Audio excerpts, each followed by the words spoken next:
बिस्मिल्लाहिर्रहमानिर्रहीम।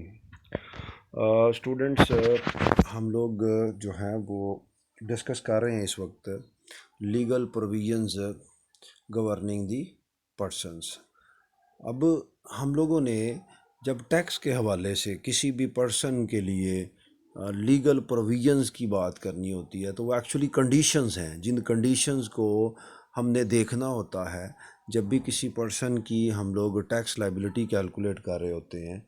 तो यहाँ पर हम लोग जो लीगल प्रोविजंस हैं उनको डिस्कस करते हुए अगर इस टॉपिक के अंदर देखें तो हमने सबसे पहले बात की थी कि जी according to law what are the provisions for a person. Provision means शराइत, पर्सन कौन सा शख्स होगा।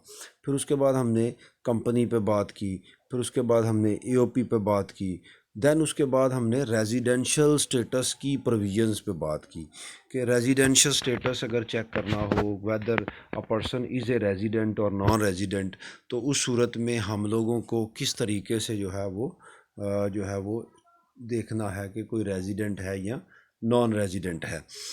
तो इसके हवाले से मैंने आप लोगों के साथ जो है वो तकरीबन इस टॉपिक को हाफ कवर कर लिया था। आज हम लोग उससे ऑनवर्ड जो है वो डिस्कस करेंगे, जितना हमने पढ़ा था उससे ऑनवर्ड। रेजिडेंट इंडिविजुअल भी कर लिया था, रेजिडेंट जो है ये भी इंडिविजुअल का ही हिस्सा है। फिर इसके बाद जनाब अब आ गया resident company. Resident company means a company shall be a resident company for a tax year if, according to section 83 and section 2 subsection 50, a company shall be a resident company for a tax year if it is incorporated or formed or under any law in force in Pakistan। अगर company की incorporation हुई और वो form हुई यानी register हुई और उसको तश्कील दिया गया पाकिस्तानी लॉ के तहत, तो वो कंपनी कहलाएगी। The control and management of the affairs is situated wholly in Pakistan at any time in the year. At any time in the year.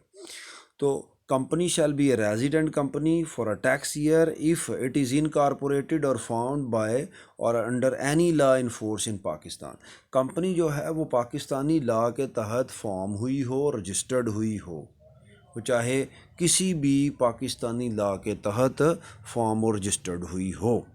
जो कंपनीज़ को डील करता है वो चाहे बैंकिंग कंपनीज़ लॉ है, ऑर्डिनेंस है, वो चाहे मुदारबा कंपनीज़ ऑर्डिनेंस है, वो चाहे जो है वो कंपनीज़ ऑर्डिनेंस 1984 है।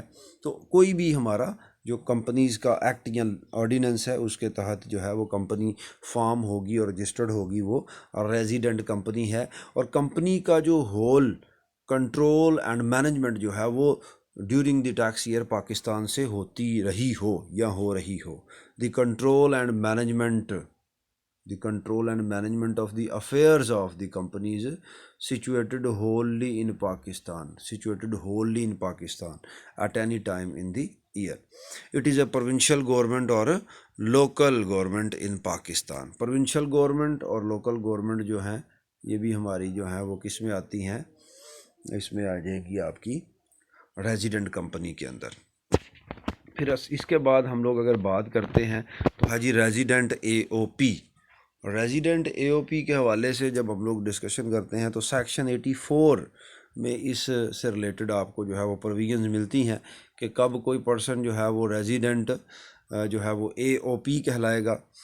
एन एओपी या an association of person shall be a resident person, so shall be resident association of person for a tax year if the control and management of the affairs of the association is wholly or partially in Pakistan at any time in the tax year।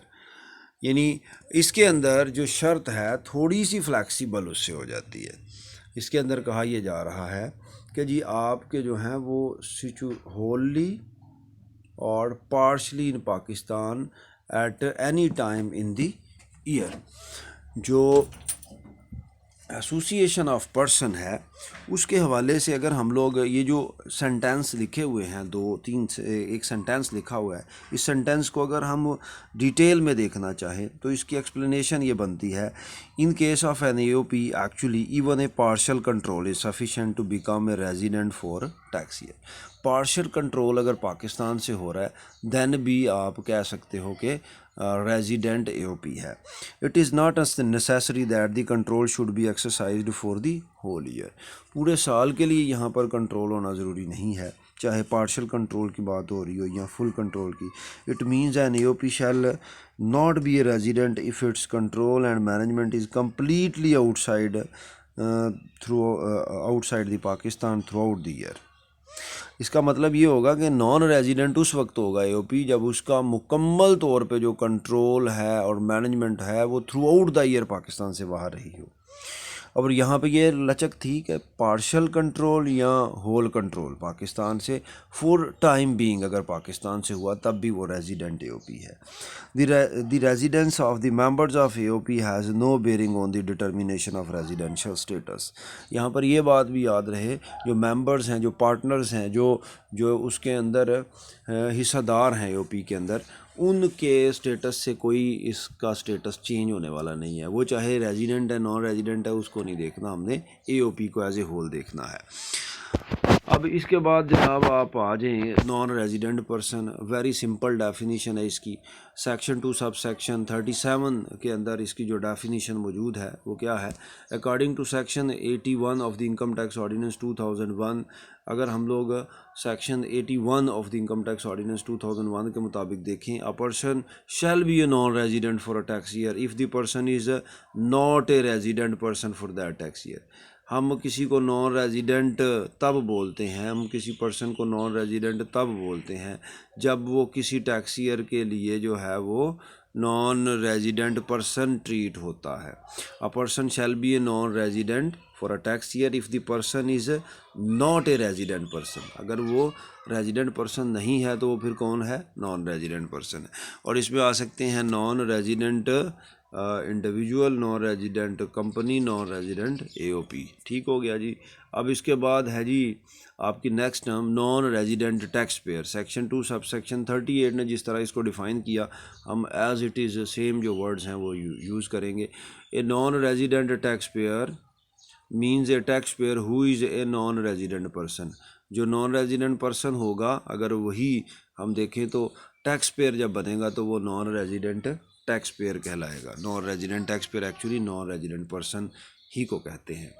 अब उसके बाद है जी आपकी वो reasons जिसकी वजह से हमें इसका जो है वो डिफरेंस क्रिएट करना पड़ता है। Reasons for distinguishing between resident and non resident person, there are two basic reasons of creating a distinction. There are two basic reasons of creating distinction. Actually the first one is incidence of taxation, and the second is rate of tax. अब incidence of taxation से मुराद ये है कि जब tax लगाया जाता है तो उस वक्त क्या तरीक़ाकार अपनाया जाता है रेजिडेंट पर्सन के साथ और क्या तरीक़ाकार जो है वो अपनाया जाता है नॉन रेजिडेंट पर्सन के साथ।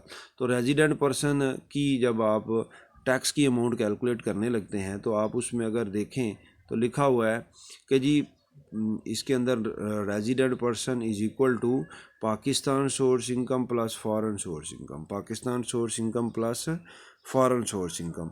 तो आपको दोनों तरह की इनकम्स जो हैं उनको सम अप करना है और उस पर टैक्स कैलकुलेट करना है इसका।